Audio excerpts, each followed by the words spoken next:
ઊભા થાઓ બેન.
સાસુમાં, જ્યાં સુધી હું આ ઘરમાં છું તમને કંઈ નહીં થવા દઉં.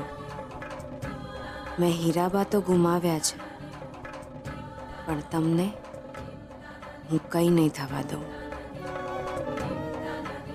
હીરાબા,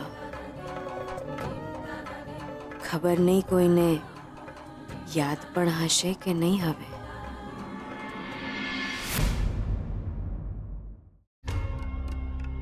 અરે બકુલ, અરે કાલે શહેર આંટો મારી આવજે. અરે પેલો કોન્ટ્રાક્ટર ગયો તો ગયો, કેનાલનું કામ પૂરું થઈ ગયું તોય પૈસા આપવાનું નામ જ નથી લેતો. મળે ને અને એક બે આપ કાનપટાની. ઠીક છે બાપુ. બાપુ, ત્યાં કાંતિલાલનું શું કરવાનું છે? બે ગામ વચ્ચે છગડો ચલાવવાની પરમિશન જોઈએ છે એને. એને કે પેલા બે છકડા આપણા નામે કરી આપે. ઠીક છે. સાંભળો, બોલો. આજે હીરાબાનું 13મું છે. હે? હીરાબાને મરે 13 દિવસ થઈ ગયા? ખબર જ ના પડી નહીં? 13મું છે તો વિધિ કરવી પડશે ને? કરવી જ પડશે, ધામધૂમથી વિધિ કરવી પડશે. અરે આપણે સરપંચ છીએ, વિધિ ના કરીએ તો વોટ કઈ રીતે મળે? કરો તમ તારે, ધામધૂમથી વિધિ કરો. હા,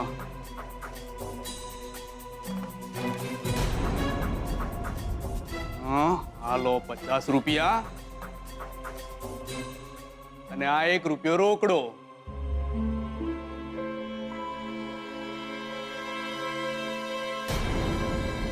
પૂરા 51 રૂપિયા.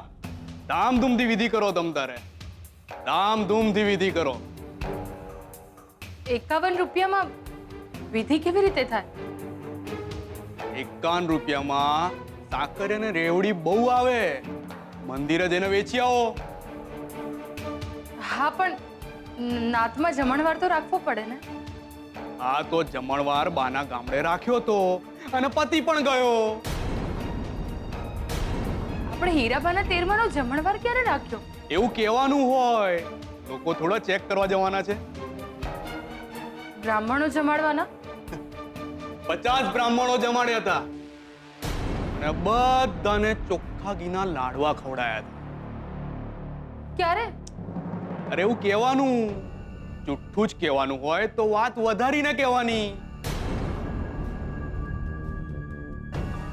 અને બોલતા બોલતા ઓડકાર ખાઈ લેવાના. કહેવાનું કે બાના 13માના લાડુમાં ઘી વધારે પડી ગયું હતું એટલે ઓડકાર આવે છે, અને પછી થોડું રોઈ લેવાનું.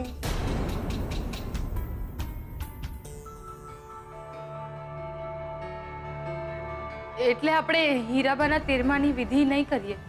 સુજાતા વહુ, બા મારી પૈસા મારા, એટલે કેવી અને કેટલી વિધિ કરવી એ હું નક્કી કરીશ. મરી ગયેલા પાછળ ખોટો ખર્ચો કરવાની કોઈ જરૂર નથી. જુઠ્ઠું બોલતા ના આવડતું હોય ને તો ચૂપ રહેવાનું. એ બકલા, કઈ કામ ધંધો છે કે નહીં? ચાલ કચેરીએ જઈએ.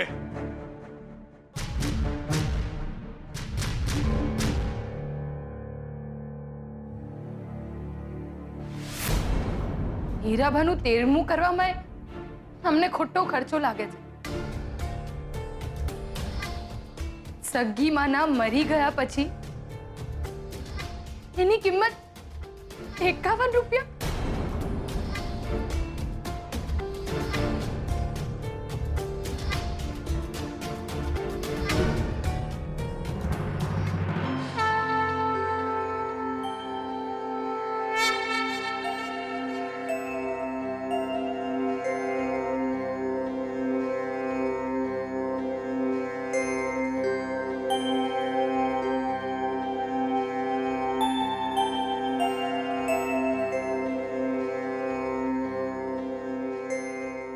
પૂજારીજીની દક્ષિણા આનાથી વધુ હોય.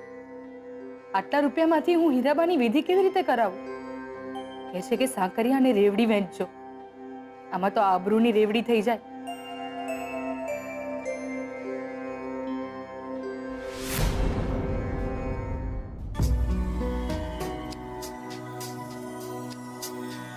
હે ભગવાન, હીરાબાની આત્માને શાંતિ આપજો. આ ઘરમાં મારા દીકરાનું શું થશે? હીરાબાના 13મા માટે જે કચવાતા મને પૈસા આપે છે, વિધિના નામે જુઠ્ઠું બોલવાનું કહે છે, એવા માણસો સાથે મારો છોકરો મોટો થઈને શું બનશે?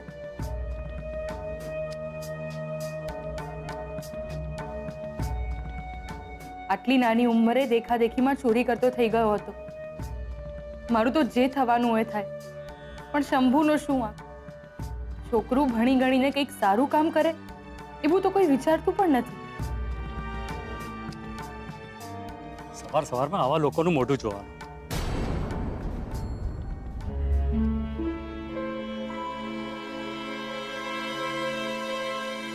કાકા, મને ઓળખો છો તમે? ઓળખતા નથી તો બબડ્યા શું કામ? જાણો છો હું કોણ છું? આ ગામના સૌથી વધુ બદમાશ માણસ એવા સરપંચને ઘરની વહુ છો તમે.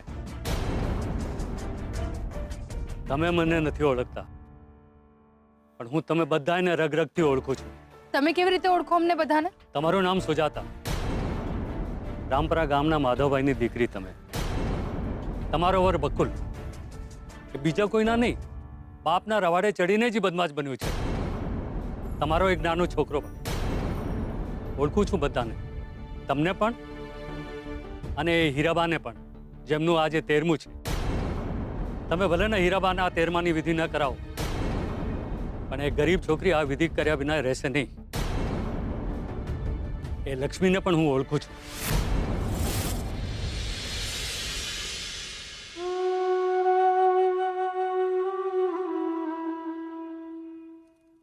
હે દેવી માં, આજે મારા હીરાબાનું 13મું છે. એમના સ્વર્ગવાસને આજે 13મો દિવસ છે. હું તો હજી પણ માની નથી શકતી કે મારા હીરાબા દુનિયામાં નથી રહ્યા. આજે મારા હીરાબાનું 13મું કરવાનું છે. જેમણે આ વિધિ કરવાની છે એમને તો કદાચ યાદ પણ નહીં હોય. દેવીમાં મારે આ વિધિ કરવી છે, પણ મારી પાસે પૈસા જ નથી. મને માફ કરજો દેવીમાં. ભગવાન એમની આત્માને શાંતિ આપે. મને માફ કરજો.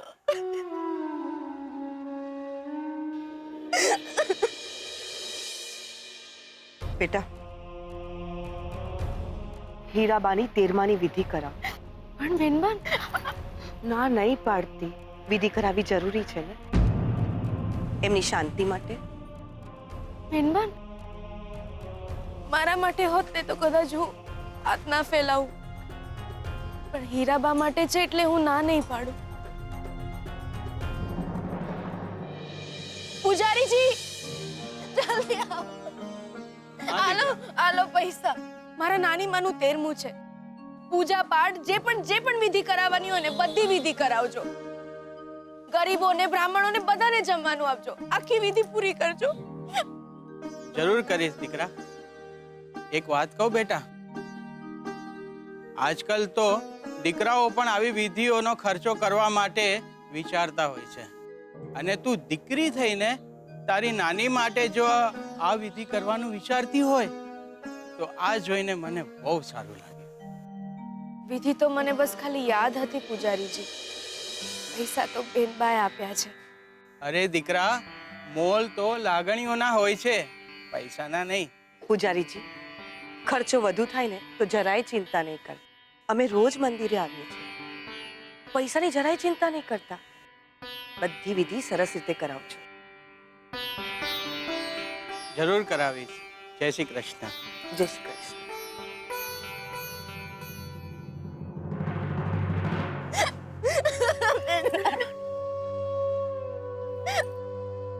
બેનબા, તમે મારા હીરાબાની 13માની વિધિ કરાવી. હું તમારો આ ઉપકાર કઈ રીતે ભૂલું? ઉપકાર કેવો? જેમ તું મારી દીકરી બનીને મારી સંભાળ કરે છે એ રીતે મેં હીરાબાની દીકરી બનીને એમની વિધિ કરાવી. બનેલા સંબંધો કરતા મનથી માનેલા સંબંધો વધુ મોટા હોય છે, અને હીરાબાને તો એ જ વાતથી શાંતિ મળશે કે તારા જેવી પૌત્રી છે એમની પાસે. ભગવાન એમની આત્માને જરૂર શાંતિ આપશે. જેમણે આ વિધિ કરાવવાની છે એમને તો કદાચ યાદ પણ નહીં હોય.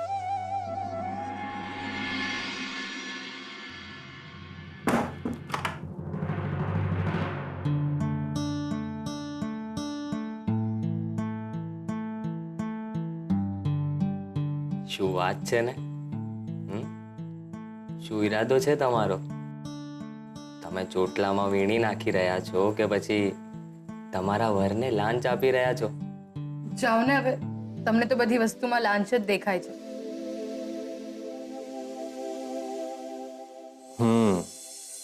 હવે જો ને, મને તારામાં મારી સાસુએ આપેલી લાંચ દેખાઈ રહી છે.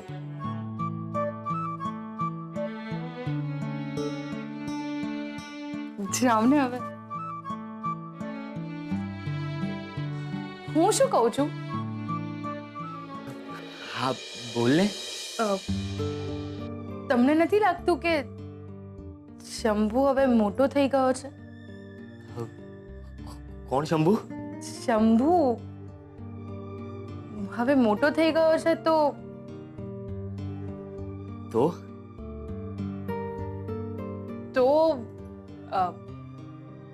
એટલે આપણે બીજું બાળક. હું તૈયાર છું. આપણે બીજું બાળક કરી લેવું જોઈએ ને.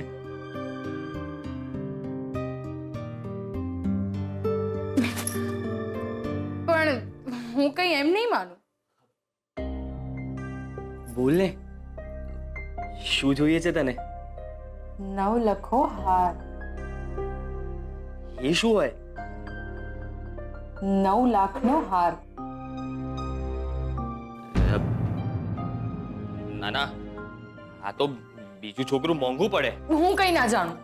બોલ્યા બાદ બોલ્યા. આટલા બધા રૂપિયા નથી મારી પાસે. બાપુ પાસે માંગો. બાપુ પાસે માંગો. બાપુને જોયા છે તે? એ મારશે મને. 9 લાખ રૂપિયાનો સવાલ છે. નહીં આપે મને. હું કઈ ના જાણું. બીજું બાળક જોઈતું હોય તો પહેલા 9 લખો હાર, પછી બીજું બાળક. જાઓ, તમે મને પ્રેમ જ નથી કરતા. ના ના, એવું નથી. હું તારા માટે 9 લાખ રૂપિયાનો હાર લાવીશ બસ.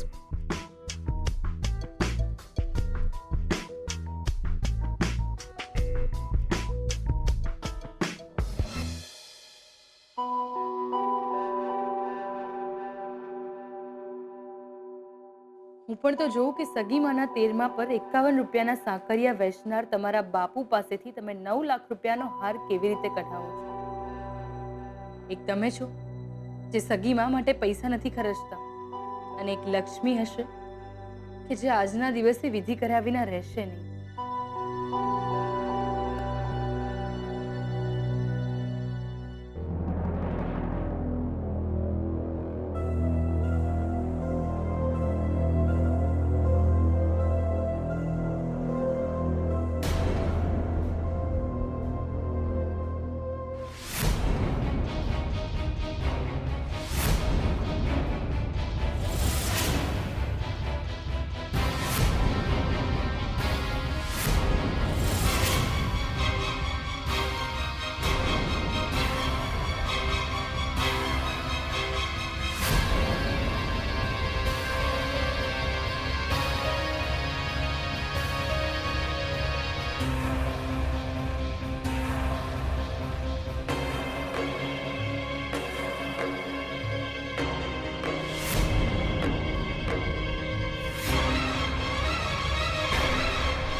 માફ કરજો, તમને થોડી તકલીફ થશે.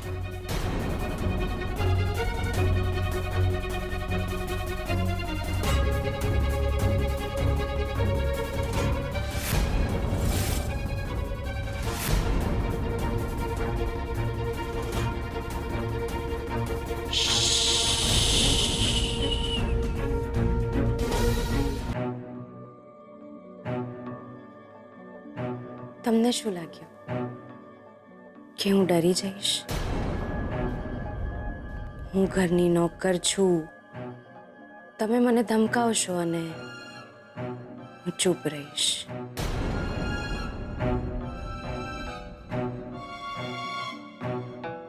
હું આ જ ઘરમાં રહીશ અને કામ પણ કરીશ. તમે સીધા રહેજો. આજે તમારા આડાઅવડા કામ છે ને, એને ઘરની બહાર રાખજો. કાયરની જેમ પીઠ પાછળ વાર કરવું એ તમારી આદત છે, હું જાણું છું. ગેસના બાટલા સાથે જે તમે કર્યું ને, એની મને ખબર પડી ગઈ છે. અત્યારે તો હું ચૂપ છું, પણ આજ પછી જો આવી હરકત કરી છે ને તો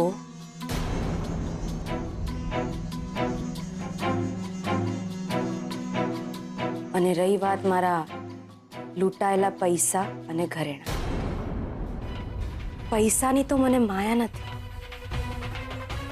પણ મારા ઘરેણાં એ હું કોઈ પણ કિંમત પર મેળવીને રહીશ, કારણ કે એ મારા હીરાબાની નિશાની છે.